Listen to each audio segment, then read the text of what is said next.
Welcome to Spirits Podcast, a boozy dive into mythology, legends, and folklore. Every week we pour a drink and learn about a new story from around the world. I'm Amanda.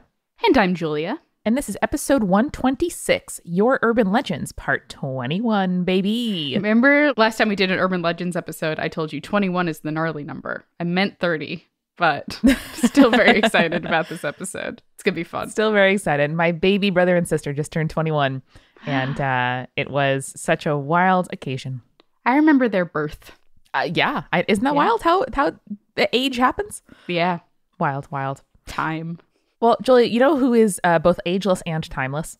Is it our new patrons? Our new patrons, Fizzer and Willow, who truly have wonderful names. Great A+. names. I love it. And our supporting producer level patrons, Philip, Julie, Eeyore, Mercedes, Samantha, Christopher, Kathy, Vinny, Danica, Marissa, Sammy, Josie, Neil, Jessica, Phil Fresh, and Deborah. You all just are timeless. You are the Jeremy Baramy of the world. Absolutely. And that little dot over the Jeremy Baramy are our legend level patrons. Haley, Sarah P, James, Jess, Sarah T, Sandra, Audra, Jack Marie, and Leanne. Like Chidi, you break us, but with your generosity. Has someone been watching The Good Place? Not even. It's just always in your mind. It sticks in my mind. Of course. Well, I'm always down for a rewatch of a great show, especially with a nice brew in hand. I almost said brewski, I think, because I was thinking about being 21 on Long Island. Boy. Moving on. Julia, tell us what you were drinking during this episode.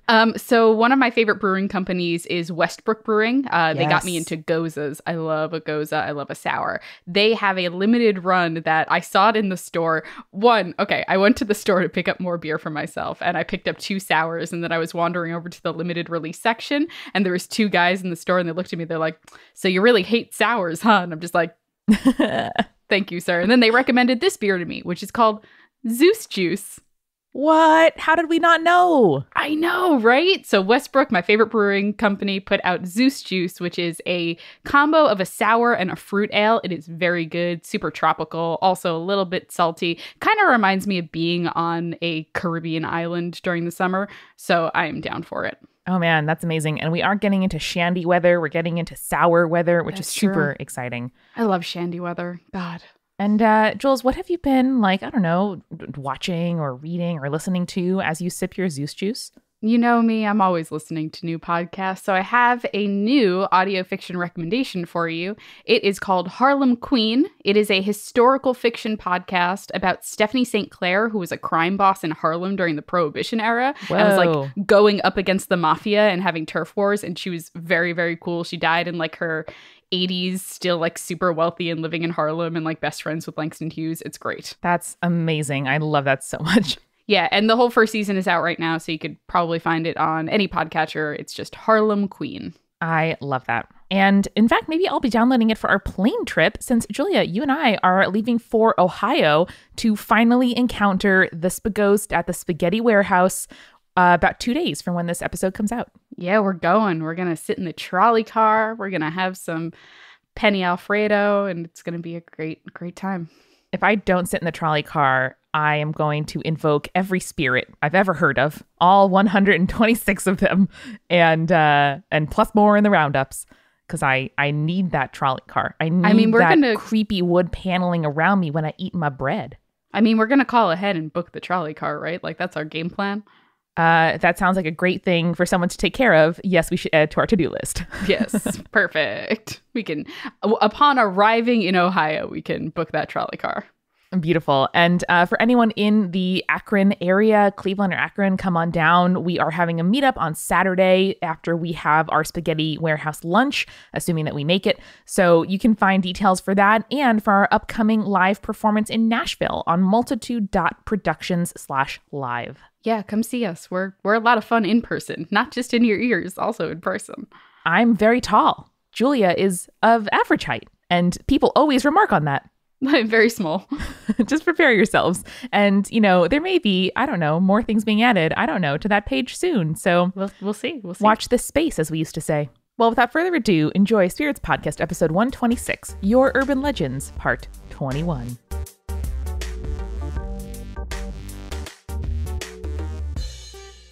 Julia, Eric, welcome to another Urban Legends episode.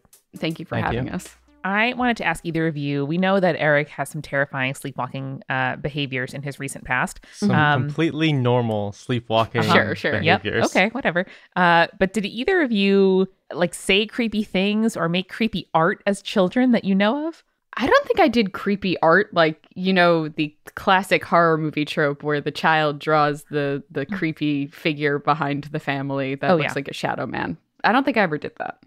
I don't think I did anything similar as well. I think most of my art and words that I said were of a typical non-creepy child. Well, I wanted to ask just because now I have to ask these things, knowing that there might be creepy behaviors in all of our pasts that just, once again, not creepy. Haven't come to light. Completely normal thing that lots of children do. Nope. Didn't even do a creepy thing while what you're claiming is creepy. Just walked into a different room and went to bed there. Yes, but also did that and then stopped immediately after you moved out of that house. Okay, well, then in that case, the not sleepwalking is honestly creepier than the sleepwalking I disagree, but all right. Well, I do have a story here from a listener about being a creepy child and seeing creepy things. So this comes from Guy, who says that he is a 19-year-old gay guy with capital G, which is a name gender pun that works best in written form. I appreciate it. And he writes, I work for my mother, a property manager, doing painting and renovations between tenancies. I recently found your podcast through Potterless, and I've been having a pretty benign but still very weird precognitive dream situation for years. My main focus is the precognition, but I do still want to mention the shadow man I've been seeing recently because it's far creepier and very apt for spirits. The recently always gets me. It's Yeah. like, oh yeah, not when I was like a small child. Oh, right, like last week. Shadow man? Mm-hmm. This is also a great example of an email that says they have experienced multiple things and then tells us about all of those things. So very much appreciated, Guy. That's the key. We don't want to be left hanging. My first experience seeing the world in a dream before it happened was when I was a wee little 7-year-old kid in 2nd grade. It was a few weeks before the real thing that I had a dream of one of the days that our teacher gave out goodies in exchange for tickets we earned through grades, raising our hand to speak in class, etc. A couple notable details I was able to pick up on were that the teacher was at the moment grabbing all of the bins and stuff out of the rolling cabinet while us kids circled around, and one of my classmates was missing.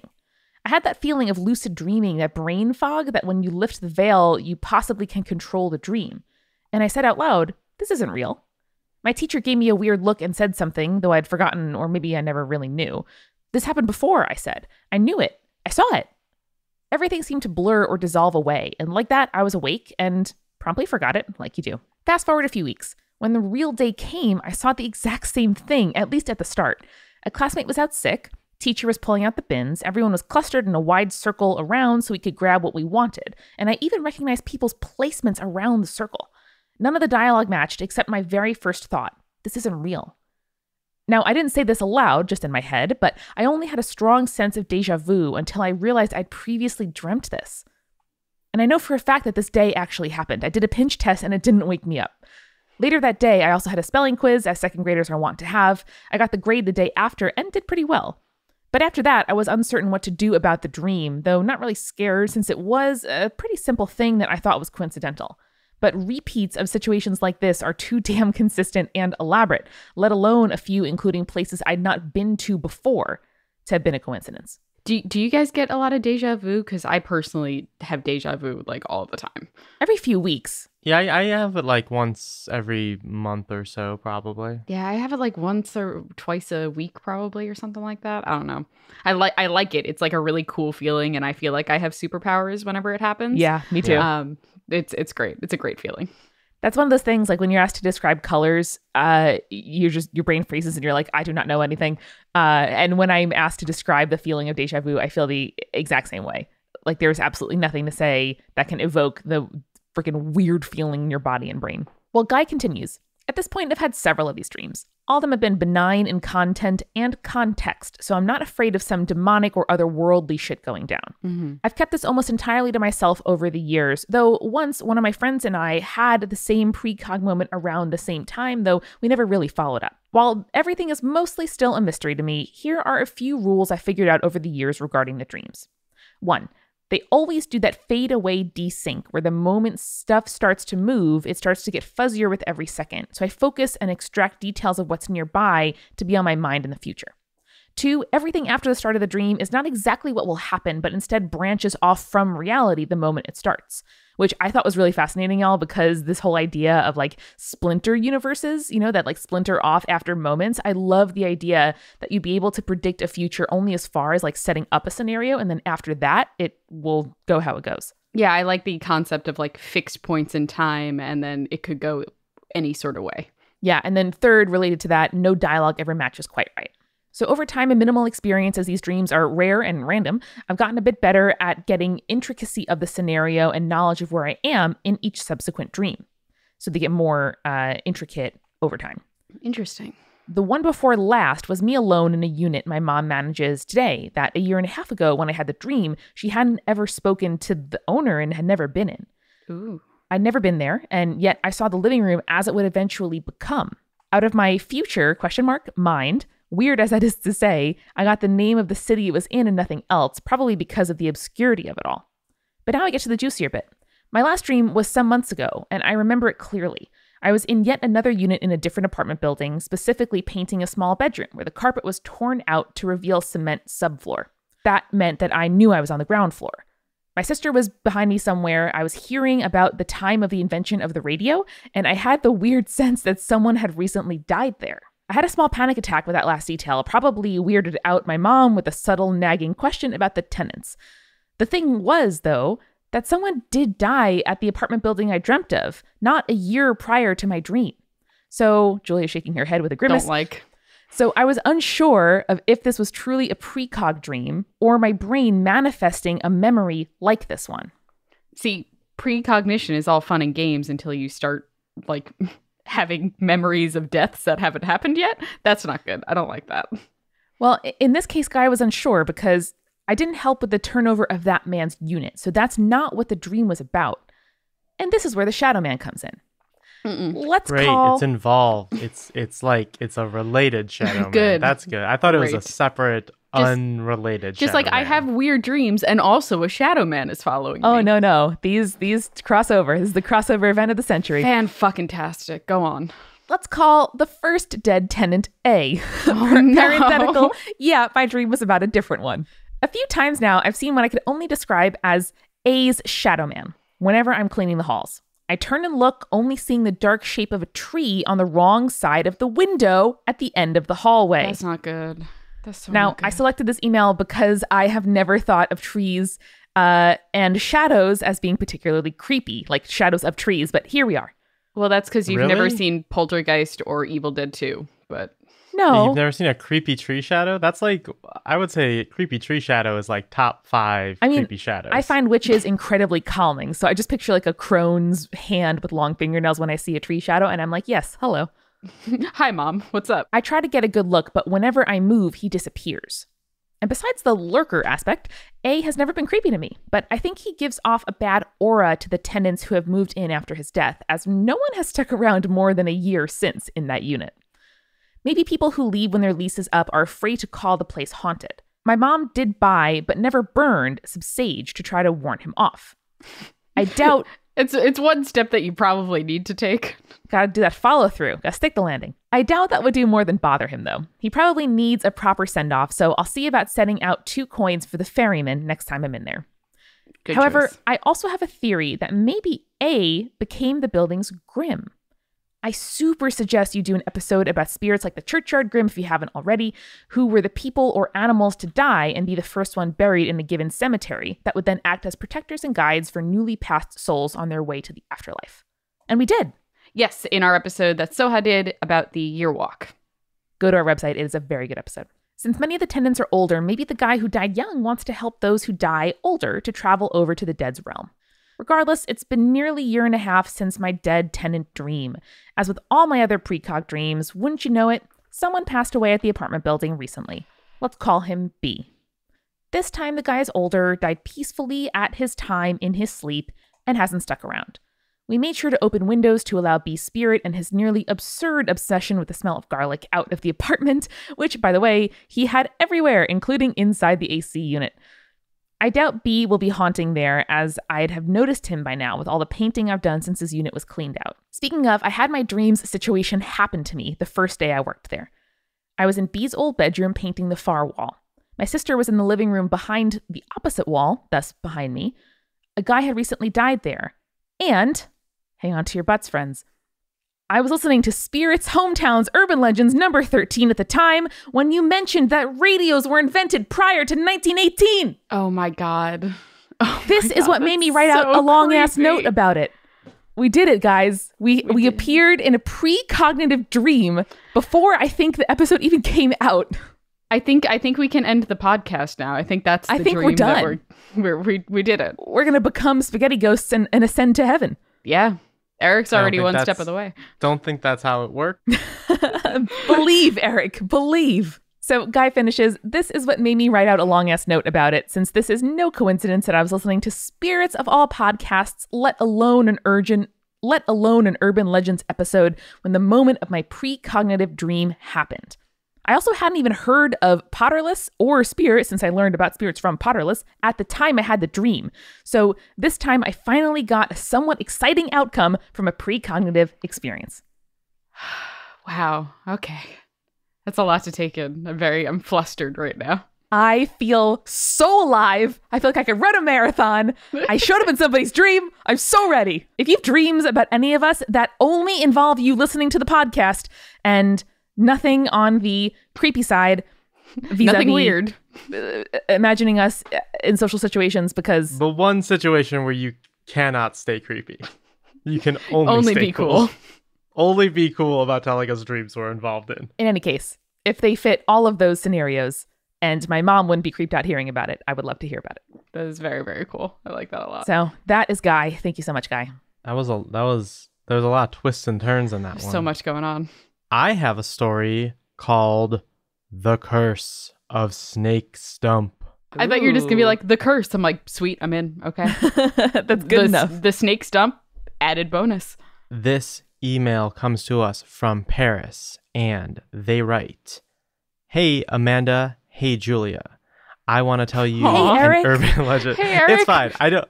Well, they're writing in your voice, Eric, so that you can talk to us. Yeah, they wrote it for me to read, obviously. Clearly. I also take no offense. Like, you guys are the host of the show. I'm on once a month. It's fine. Legitimately. I want to tell you an urban legend from my corner of the Australian capital. I don't know what the Australian capital is. It's maybe Perth. Is it? Maybe. I'm going to Google. Hold on. Apparently, it's Canberra. It's Canberra, What? yeah. Yeah. Okay. I didn't know that. Well, I was right. It might have been Perth. Well, it's one of those things where it's like slightly more centrally located than Melbourne or Brisbane or Sydney or the other places that you would think. But yeah, it's not a thing that people know. Yeah. Paris continues. At my primary school, there were extensive sections of bush all around the perimeter called the growing homes.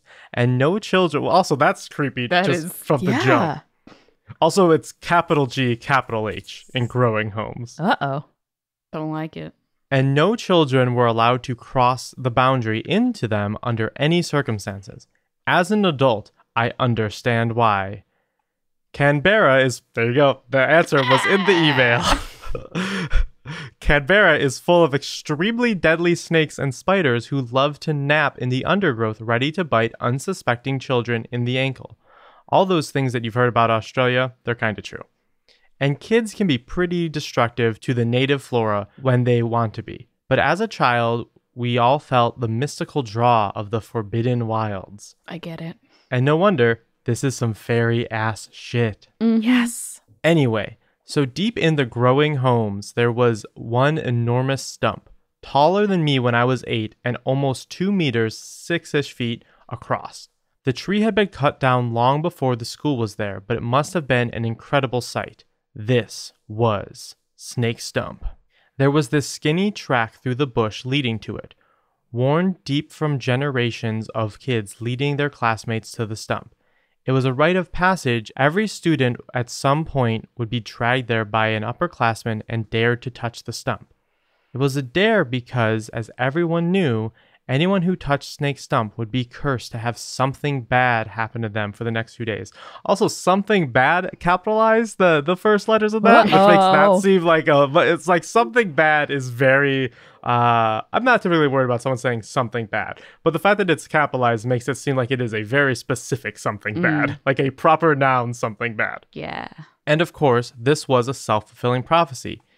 If you tripped and grazed your knee, or lost your favorite pencil case, or your goldfish mysteriously died, well, you know why. The curse of Snake Stump. But whatever bad thing happened to you, it was a relief, because then the curse was fulfilled, and you didn't have to worry anymore, unless you touched it again. Don't do that. The story behind it is pretty simple, but definitely reminds me of European fairy folklore. The legend goes that this big old tree was once the biggest in the bush, and therefore home to a local spirit who took the form of a snake. One day a man came and chopped it down, angering the spirit. Don't do that. The snake now lives in the stump, a sad shell of former glory, causing any humans who touch the precious carcass of its once magnificent home. It could have been a projection of our fears of being killed by a brown snake in the bush, but who knows? Maybe there really was a local snake spirit who protected the area, and maybe it really is angry that white people paved its kingdom 100 years ago. It's a good example of why primary school was so painful as any. Thanks for making my life so much creepier and cooler, guys. Love from Australia, Paris. Here's a question, because I grew up in the suburbs of Long Island, where there are not a lot of deadly creatures around. Can you imagine my level of anxiety if I had to worry about, well, I can't play in the forest today because I might get bitten by an incredibly venomous snake and die? Yeah, like I'm pretty anti-outside just because of mosquitoes. I get it. and that is a painless at the time and super not permanent bug human interaction. Yeah, that is not great. I was once not attacked, but scared by a snake on a very bad vacation that my family had. I would argue a cursed vacation. Tell me about it. Where'd you go? So we went to Tybee Island in one of the Carolinas, a place where Justin McElroy loves, and I fucking hate. I was gonna say that's the only reason I've heard of it before. Here's a list of at least 3 things that happened on this vacation. First, on the way there, our car almost caught fire, and my little tiny bunny rabbit plush toy that was like my comfort animal I left it in the car when our dad pulled over and said, "Everybody out of the car." And we just had to stand on the side of a highway, and he wouldn't let me run back to the car to get the thing. I mean, probably understandably. The car was like legitimately smoking. Oh no. So we had to like get a lift by some like random lady in a Jeep to take us to the hotel while my dad got the car fixed. Then the snake, a tiny garter snake, jumped out and scared me. Oh, and then scary. What happened was, this is when like sand shoes were like a thing back in like the early 90s. And I wore them to the beach. And the thing is, if you wear those to the beach and you get sand in them, you get blisters on all 10 of your toes and can't walk for the remainder of the vacation and are just in constant pain. Eric. It was just a bad vacation for like, there was a few other things too. I think my mom like saw a cockroach on the wall. Just like we all look back on and be like, wow, what a bad week. Like it was vacation and it sucked ass. I am going to tell you some cool and creepy urban legends, but first let's get a refill. Let's do it. Jules, it is officially springtime, which for me means just another season that is very appropriate to do a deep clean of your house. I've been enjoying it. I've been throwing out my expired toiletries, recycling them responsibly, I should say. I have been, going through my pantry and using the stuff in my freezer and just, of course, KonMariing my clothes and saying to myself, Amanda, what do we want to bring forth into this new season? And I'm not going to lie to you, Julia, almost everything I kept is from Stitch Fix. I love Stitch Fix.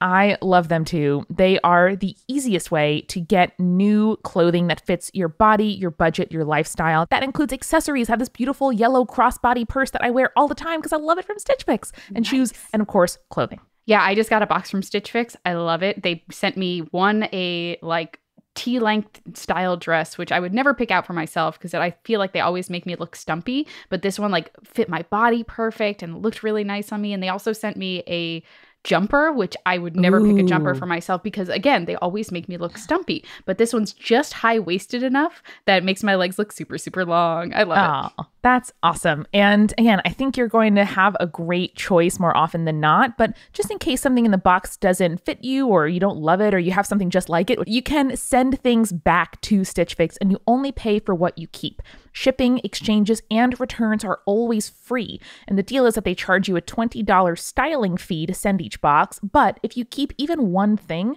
that $20 gets applied toward the price of the item. So as long as you keep one thing, shipping is always totally free. It's great. I love Stitch Fix a lot, and I am looking forward to seeing what they pick out for my summer wardrobe. Me too. And listeners, you can get started today at stitchfix.com/spirits to get an extra 25% off when you keep everything in your box. Yeah, again, that is stitchfix.com/spirits. stitchfix.com/spirits. 3 times. 3 times. And Jules, while we're on the topic, I also got rid of all of the like socks and underwear and pajama shirts and bathing suits and various things that I didn't really care for. And you know what socks I kept? They were the Bombas socks. Of course, the Bombas socks are great. They are very, very good. As you know, I have giant feet. And you cannot always find like cute, patterned, soft, like well-fitting, arch-supporting socks for size 12 or 13 feet. But Bombas has them. And my favorite part, they have a seamless toe, so you don't have that seam like digging into your cuticle. Oh, it's very, very bad. And the cushioned footbed is comfy but not too thick. They have like long ones, knee length, kind of office length, like dress pant, and also short ones so that in this season of, beautiful sneakers and nice weather here in New York, I'm able to even wear my stylish short socks. I burn through socks at the gym so frequently, but I have not worn through a pair of Bombas socks yet, and I really, really appreciate the well-made craftsmanship of them. Absolutely. And y'all, today you can try Bombas at bombas.com/spirits for 20% off your first purchase. That's BOMBAS.com/spirits for 20% off. Bombas.com/spirits. And send us pics. We want to see the adorable socks that you buy. Yeah, I love the honeycomb ones. Amanda, I am here to talk about Skillshare. Skillshare is an online learning community for creators, and there are over 25,000 classes, and they are there to fuel your curiosity, your creativity, and your career. Now, Amanda, I've mentioned it on the show a couple of times. I'm learning how to wrestle. That's pretty cool. I really enjoy wrestling. The one thing I'm not actually very good at, which would surprise some people, I'm not super good at public speaking. And so I started taking a class called Presentation Essentials, how to share ideas that inspire action. And one of the really big things about wrestling is you need to cut promos. So basically you have to convince these people, hey, I'm important. You should come see me at this show at this time on this date. And I want to get really good at that. And by taking this Presentation Essentials class, I am learning skills about how to convince people to come see me wrestle.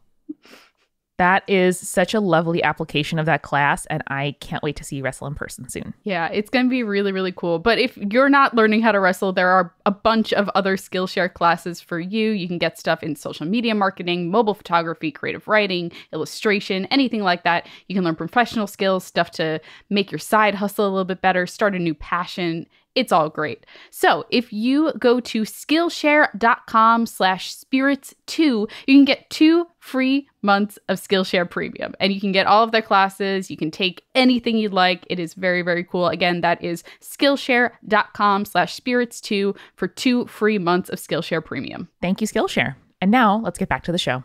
So I have an email titled, very simply, Puerto Rican Urban Legends. And I was very excited to open it.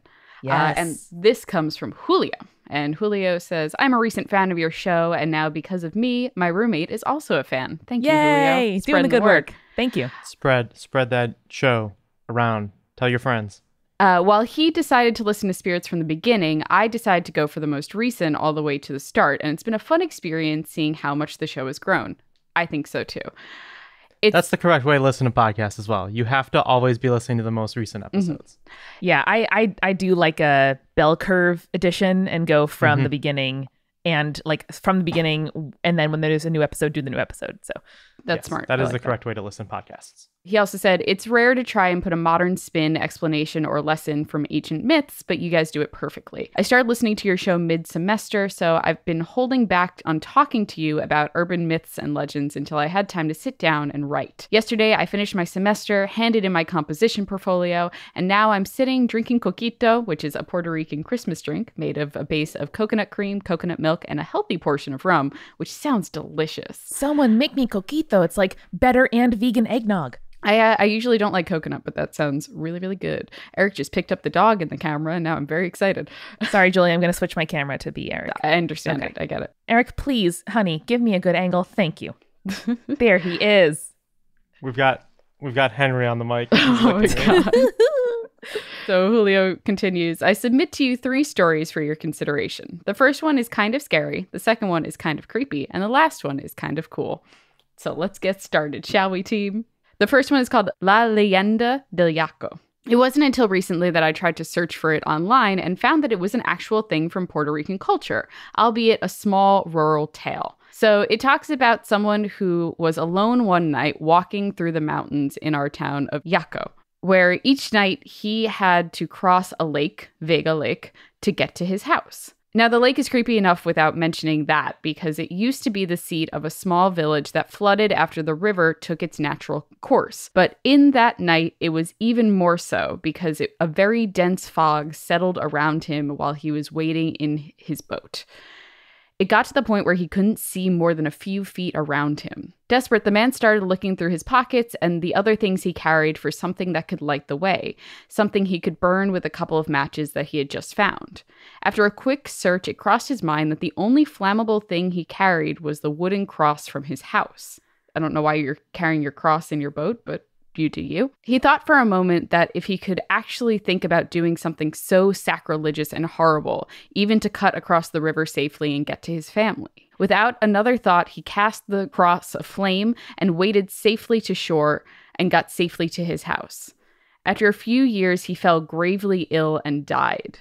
It is said that sometimes around the river or through the mountains, a big jet or ball of light can be seen hovering quickly and following people only to disappear after people take notice of it. People say that it is the soul of the man that, after arriving in heaven, St. Peter would not let him inside until he collects all of the remaining ashes of the cross he burned and is doomed to spend the rest of his days looking for it. Ooh. Yeah. It's a big one. As a side, he says, now after looking it up online, I found a few variations. In another town in Puerto Rico, I found one exactly like this, although instead of a regular man, it was a fisherman who went to sea to fish something for his starving family to eat and had to burn the cross after hearing a cold, disembodied voice in his ear say, light the cross and use its glow to take you home. And his actual ghost is usually seen on the beach or at sea. Yeah. So I like that. I'm a fan of creepiness. The second story is called The Girl of the Dance.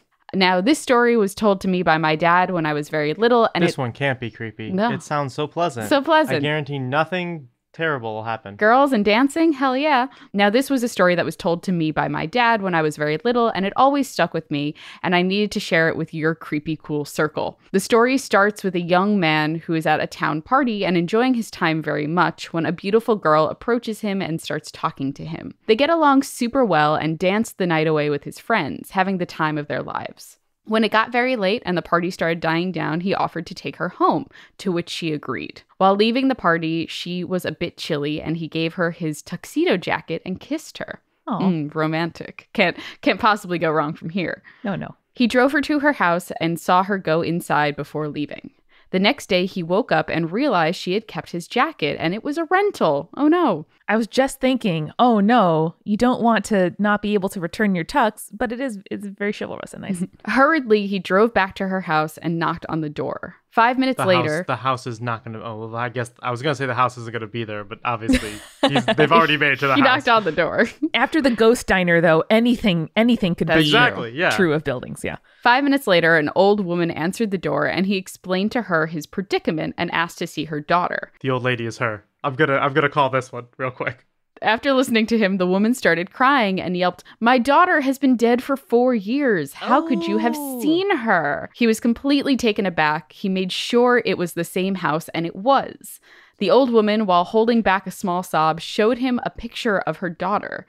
He saw it and stared at the very same girl with whom he had danced with the night before. Whoa. She was buried at the new extension of the municipal cemetery, and the woman said that before telling her the specific name and date of birth. Confused and downright scared, the young man drove to the cemetery and hurried over to where the old woman said her daughter's tomb was. Although the task had been a hard one in the town cemetery where there were so many people buried, it was easy enough to find. Why? Because on the tomb of the girl with whom he had danced the night away and with whom he had thought he had started something good was the exact same jacket he wore and had rented. Yes, this is a good story. That I is was a good wrong one. both times in my guesses, but I saw this one actually coming. It's very good. Wow, that's very good. Now, for the third story, I've resorted to something kind of nice that my roommate Jose told me. So he says, the night before my great-grandmother died, she had a dream. She lived in a Christian rural town in Puerto Rico at the top of a mountain. Well into her 70s, she was living happily with her children, grandchildren, and her husband. They hadn't had the easiest of relationships. In fact, it had been quite rocky. Yet they made it work, going on 50-plus years together. Then came the time when he got sick and passed away. Before he did, however, he came to accept Christianity as his faith, something he had rejected throughout his life. Life went on for everyone, including my great-grandma. Yet in her eyes, she had grown this sadness and weariness. One night, a few months after her husband's death, she dreamt that she was alone lying in bed. Stepping through the door, her late husband appeared, quite alive and in good health. He offered her his hand and in a gentle tone said, "Come, I've come to pick you up. Let's go." She took his hand and began walking with him. The next morning, she got up as always, makes a nice breakfast for herself and her daughter, who was the only one present in the moment. At the dinner table, my great-grandma tells her about this weird dream, and after the initial shock of it, they laughed it off. That night was her last. When I first heard this story, I thought it was only that, a story. Yet in recent years, I've heard more and more stories from friends and family of other elderly couples who have had dreams of their past loved ones picking them up the night before they die. I don't know if it's the same phenomenon that appears in other towns on the island, but in my town, most families who have had an old couple die within a short time span of each other have a story like this to share. Wow. I think that's really sweet in a lot of ways. It's very, very cute. Thank you for writing in. So Julio writes, "Thank you so much for reading our stories. I hope that you enjoyed them as much as we enjoy listening to all of the stories and myths that you share with us from week to week." Julio and Jose, thank you for writing in. Yeah, it was so good. I love those stories. So this story comes to us from Kayla, and it is titled Creepy Daycare Stories / Haunted Toys in My Classroom. Kids are always creepy, just no matter what. Bring it. I work in a daycare in the 1-year-old room, so it's pretty much filled with different sounds, noises throughout the day, and there's always music playing for the kiddos. That seems like a nice daycare. The other day, my coworker Kelsey and I were giving the kiddos a snack, and a toy monkey that sings when you put different outfits on him started to randomly sing. No. No. Furby. Ugh. The monkey was on the shelf, and no one was near him, and I would have brushed it off as if the toy had just been being weird if it had not gone through his cycle of songs for 5 minutes, pausing in between just long enough to freak us out each time he did it. No. He was quiet the rest of the day, and we thought nothing more of it. Until today. March 14th, this email came to us. So hopefully... Almost a month later. Hopefully it's all right. Hopefully everything has worked itself out. This haunting was unending, like pie. a Boom. perfectly timed pie reference. Yeah. The monkey was still on the shelf, and we have another toy monkey that swings and sings when you press his shoe. And just as snack time was about to start, the shoe monkey starts to go off untouched. And as he started to sing his song, the shelf monkey started his cycle as well. I don't like that. I don't like that I at should all. mention, at this point, both monkeys have been turned off. And needless to say, they have been removed from the classroom. Good. Smart choice. As an adult, you choose what your hauntings are, and you can eliminate ones that you can eliminate. So like this is my problem with like the 90s movement of like kind of complex like electronic toys, but also at the same time they're still pretty cheap. So of course they're going to act out and like malfunction and stuff like that. Well, now, so are you talking like in the vein of Furbies? yes, in the vein of Furbies.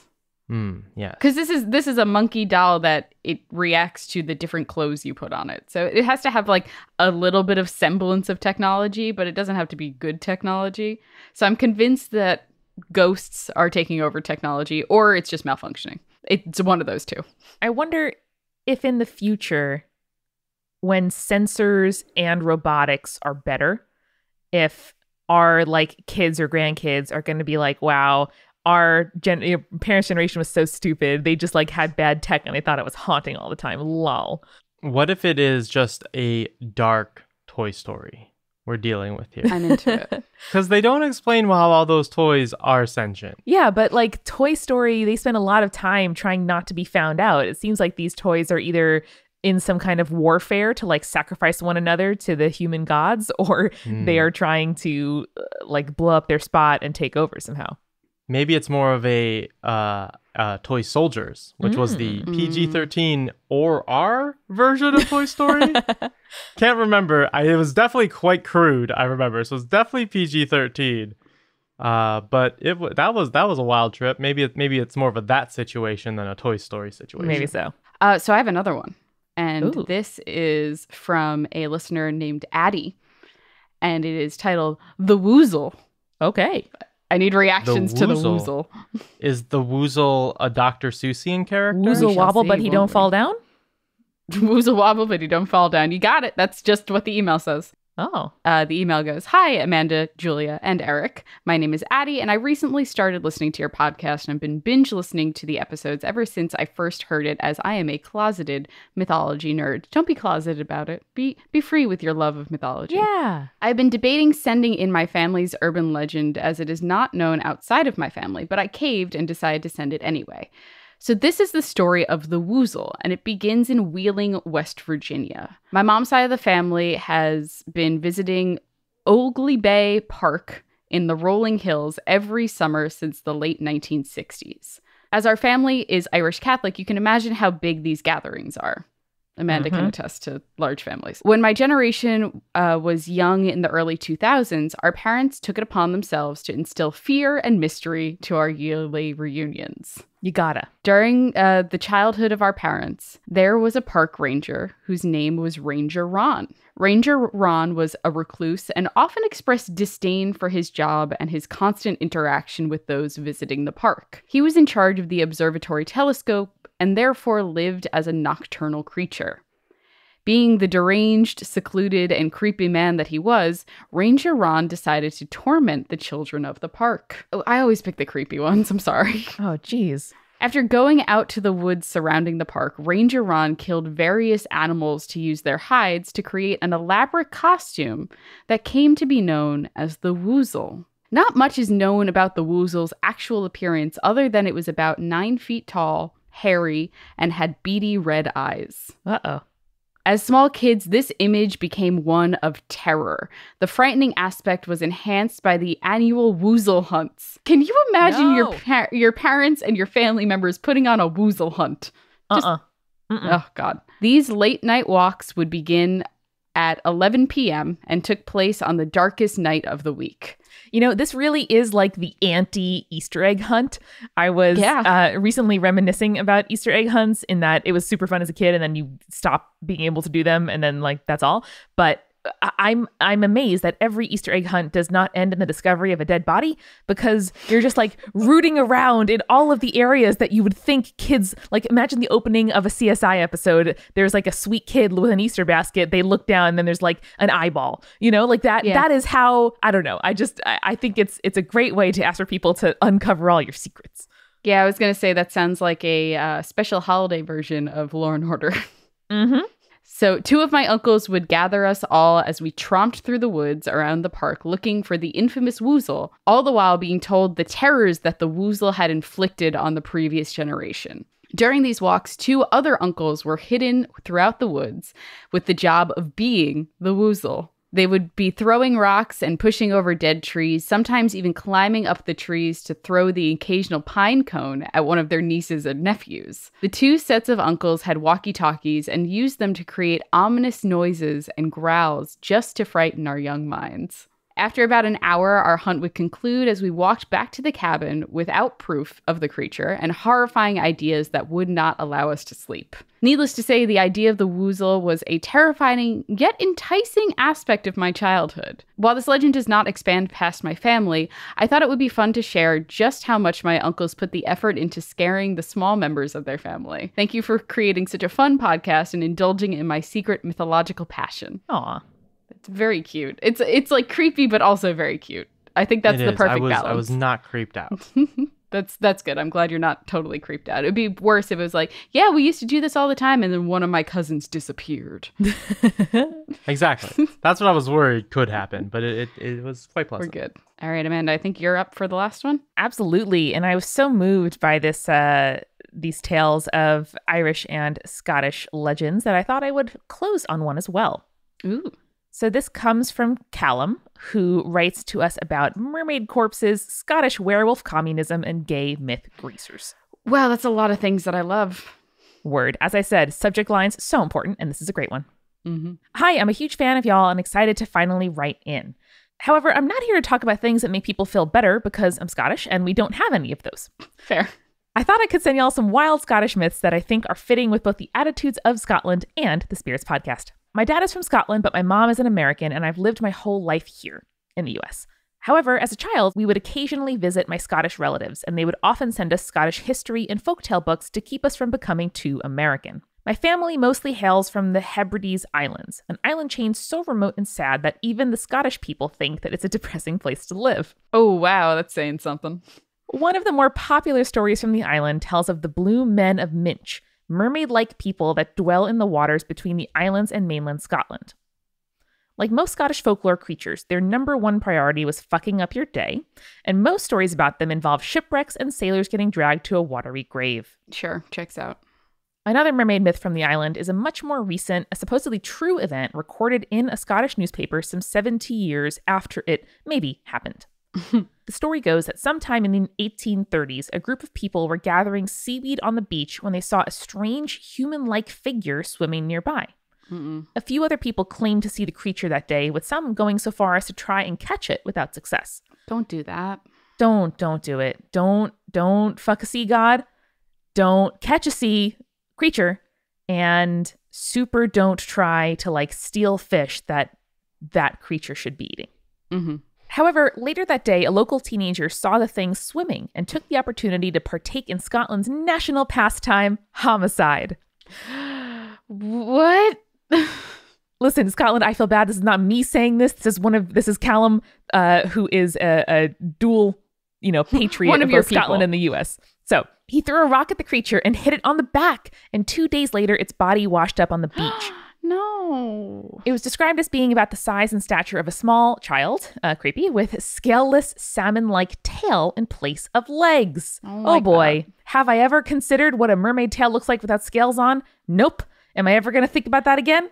Also no. I imagine it's shark-like or like a dolphin, like it's a smooth boy. I know sharks are not actually smooth, just before the internet corrects me, but it looks smooth. I don't know. I just I pictured like a denuded chicken breast, and I didn't like that at all. Gross. The creature was apparently given a proper Christian burial, lol, and its grave is said to be intact somewhere on the island of Benbecula today, though naturally no one knows where. Another story I wanted to share was the myth of the Wolver. So the Hebrides Islands have been run under what is basically feudal law for a concerningly long amount of time. And the land where farmers live and work was owned by someone called a laird, who was often a rich English person. The farmers were only allowed to live there so long as they continued to turn a profit, while the lairds had control of the land. That was these farmers' livelihoods handed to them by family members. The laird on the island where my family lives was a formidable Englishwoman named Lady Cathcart, which, can we take a moment to appreciate how gothic horror that name is? It's very good. I imagine that she does own a haunted castle. Probably. You know, I love how feudal systems were developed before capitalism, and capitalism ultimately is just like they're the perfect just instantiation of how extreme the system can get. Anyway, however, we went to visit our family in the summer of 2016, and they informed us that Lady Cathcart was gone, and the farmland now belonged to the islanders, and the islands were currently governed in a quasi-socialist town hall style. However, they were worryingly vague about how this change had gone down. When asked what happened to Lady Cathcart, they would just say, in the calmest of old Scottish lady voices, and therefore I'm picturing McGonagall, that, oh, she's gone away. And when we passed by the Cathcart mansion, again, that name is so on the nose, it was decrepit and looked abandoned. So I'm not entirely sure they didn't kill her somehow. This would be very on brand for Scotland. I think that's like a euphemism. It's got to be a euphemism. Oh, she's gone away. I mean, I would assume that meant there was like a pregnancy out of wedlock if this person wasn't like, you know, a long history of living there and likely no longer, you know, is able to get pregnant. But anyway, this would be very on brand for Scotland, as brutally murdering an unpopular leader and never mentioning it again is essentially our history in a nutshell. Anyways, weird forms of socialism are not new for these people, and their version of the werewolf myth is essentially a hairy Karl Marx. The people of the Hebrides at one point believed that humans evolved from wolves. Eat shit, Darwin, we did evolution first. And not how evolution works, but I support the sentiment anyway. Believed that the halfway point on this evolutionary scale was a half-wolf, half-human creature called the wolver, which, unlike the actual missing link, was believed to still be living alongside humans. But instead of this should be taught in schools. No, Eric, we have enough problems with creationism and evolution. I fully support a new education system, which this is Bio 101. The wolver. It's a very good idea, because you don't even know the best part about the wolver yet. Instead of being a scary monster from hell, these werewolves would leave fish on the windowsills of needy families, making them perhaps the first of a long tradition of hairy Scottish communists. Oh, I love it. I've heard of the wolver before. I'm glad that we got an email about it. I want to touch on it a little bit further at some point, but... And finally, Callum says that we should read Autobiography of Red by Anne Carson, which is a verse novel that retells the story of Hercules and Geiron in an alternate, possibly post-apocalyptic world where Geiron is a Canadian boy with red skin and wings, and Hercules is his bad boy leather jacket wearing boyfriend. Hot. Yes. So that's a lot. That is a lot. That is the mythological gay greaser in this email. So what a wild ride. Really appreciated this one. Thank you, Got Callum. everywhere. Appreciate it. Thank you. And I think is that it for us today? That's about all. Ending on a vision of supernatural socialism, I think, is the best way to leave our listeners for another week. Yeah, what else could we possibly give them besides that? Overthrow the means of production, and remember, stay creepy. Stay cool. Thanks again to our sponsors. Get 25% off your Stitch Fix items when you keep the whole box at stitchfix.com/spirits. Bombas is going to change the way you think about socks. Get 20% off your first order at bombas.com/spirits. Link is also in the description. And Skillshare is our online learning community where you can learn and teach just about anything. Skillshare.com/spirits2 will get you 2 free months of Skillshare Premium. Spirits was created by Amanda McLaughlin, Julia Shafini, and Eric Schneider, with music by Kevin MacLeod and visual design by Allison Wakeman. Keep up with all things creepy and cool by following us at Spirits Podcast on Twitter, Instagram, Facebook, and Tumblr. We also have all of our episode transcripts, guest appearances, and merch on our website, as well as a form to send us your urban legends at spiritspodcast.com. Join our member community on Patreon, patreon.com/spiritspodcast, for all kinds of behind-the-scenes stuff. Just $1 gets you access to audio extras with so much more available too. Recipe cards, director's commentaries, exclusive merch, and real physical gifts. We are a founding member of Multitude, a collective of independent audio professionals. If you like spirits, you will love the other shows that live on our website at multitude.productions. And above all else, if you liked what you heard today, please share us with your friends. That is the very best way to help us keep on growing. Thank you so much for listening. Till next time.